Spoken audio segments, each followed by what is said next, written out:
Alright, so right now we're just going to go ahead. We already have our hair kind of pre-curled with our Nume curling wand. And you can kind of see it's kind of a little bit brushed out, but it kind of gives that kind of ripply, like,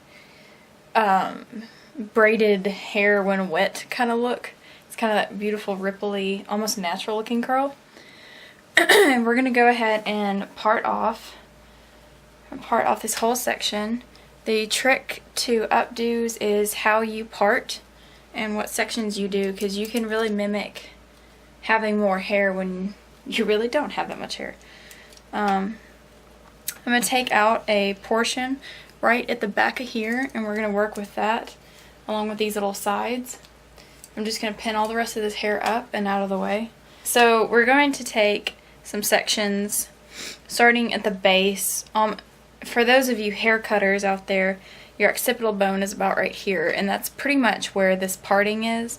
So we got kind of this little, almost to her crown, down to her occipital bone, but it's only this one little section right here. And we're just going to part in thin little sections all over again. Gently tease this right here. Only up at the roots though, not at the ends, because if you tease the whole strand, unless you're going to be wrapping this all the way up anyway, then you're going to have to figure out a way to how to hide the teased ends, and that's going to make you work a lot harder.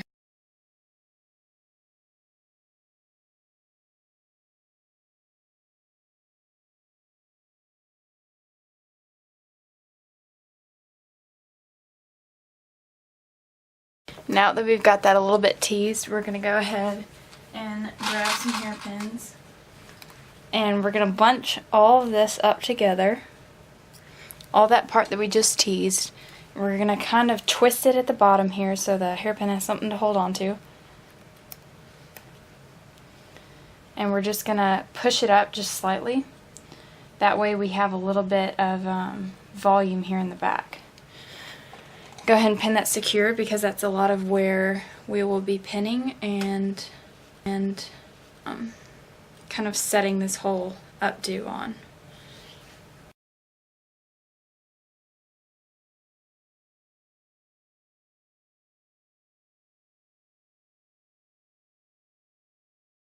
Go ahead and start making the bun with all this hair that's already down.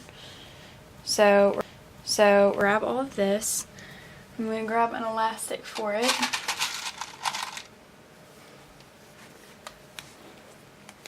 We're going to kind of make like a ponytail underneath to start off with.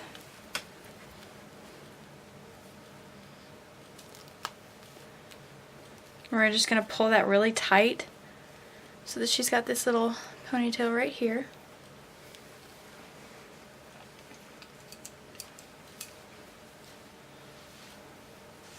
And now we're going to let down the rest of the hair and then part off this crown area real quick.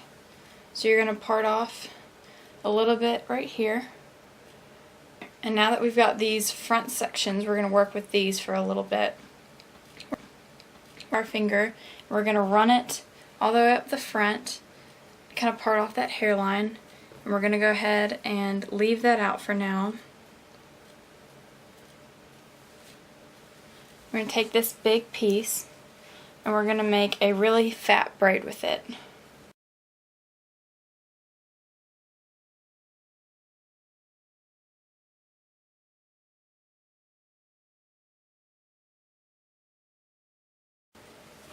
Alright, now we're going to gently kind of pull this apart to just give it some thickness.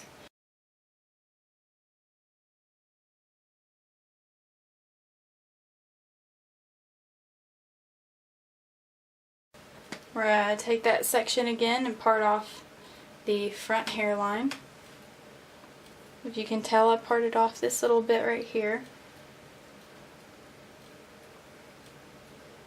We're going to leave that out. We're going to take all this big bunch and we're going to go ahead and braid 2 of them because this section is a little bit bigger than our last one.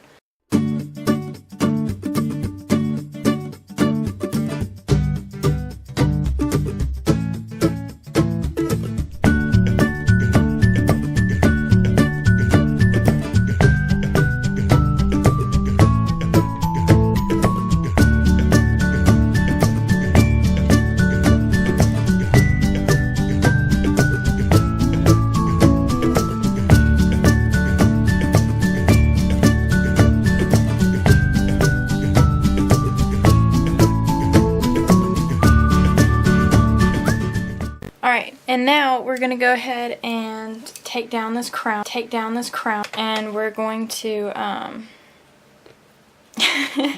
resistant model over here, and we're going to take thinner sections down here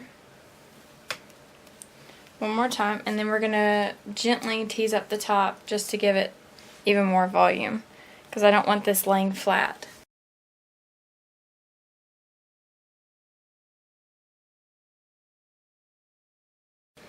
We're going to take all this little bunch that we just teased,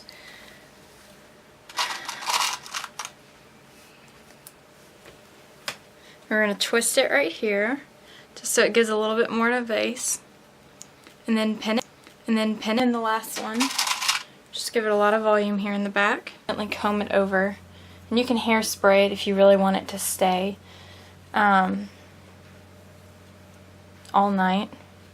And we're going to pin this over top.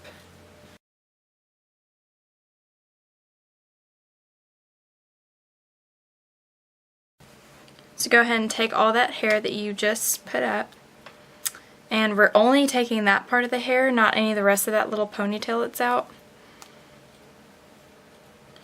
And I'm just going to wrap that in a rubber band, and then pull it tight so it gives it a little bit even more volume on the little ponytail. And we're going to take a bobby pin, and we're going to pin this up to where that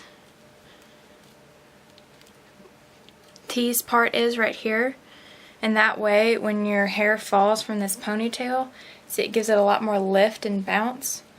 And when you pin it up like this, it actually gives it a little bit more length than your hair normally has. Okay, and now we're going to take these braids that we just did, and we're going to wrap it over.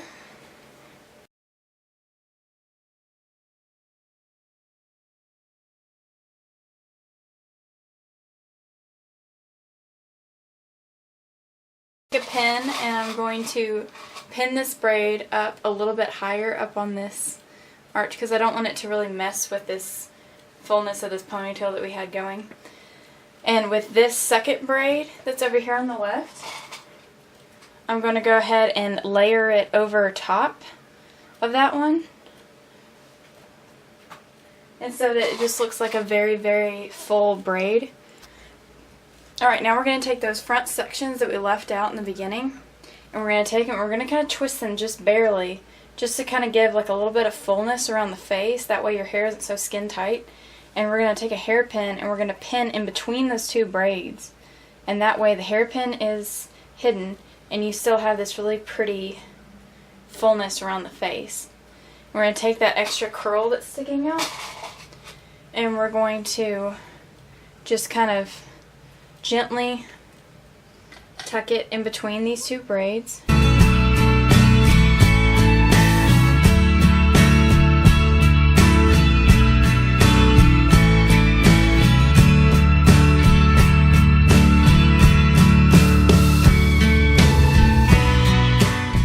We're going to slightly twist it just to give her a little fullness around the face. And then I'm going to pin it, underneath this braid.